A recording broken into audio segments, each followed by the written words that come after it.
আসসালামু আলাইকুম সবাইকে। আজকে একটু বেশি করে ইফতার বানিয়ে নিচ্ছি। আমার ফ্রেন্ডের বাসায় দিব এবং আরও কিছু বাসায় পাঠাবো। ইফতারে আমি মোরগ পোলাওটা দিব, তাই মোরগ পোলাওটা আগেই রান্না করে দমে বসিয়ে রাখবো। আর এই যে সোনালী মুরগিটা আমি আগেই রান্না করে ফেলেছি।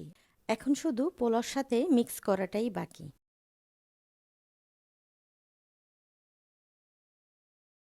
মোরগ পোলাওটা দমে বসিয়ে আমি একে একে পেঁয়াজু, চিংড়ির পাকোড়া, বেগুনি, চপ, চিকেন রোল, ছোলা বুট সবকিছুই করে নেব।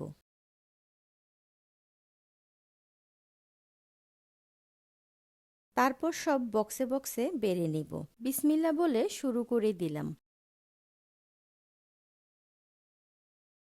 আর এখানে চিড়ার ডেজার্টটার উপরে একটু আইসক্রিম আর আনার দিয়ে ডেকোরেশনটা করে নিচ্ছি। খাবার যদি দেখতে ভালো লাগে তাহলে খেতেও কিন্তু তৃপ্তি পাওয়া যায়। আর এইদিকে আমার ছোট বোনটা অনেকখানি হেল্প করেছে।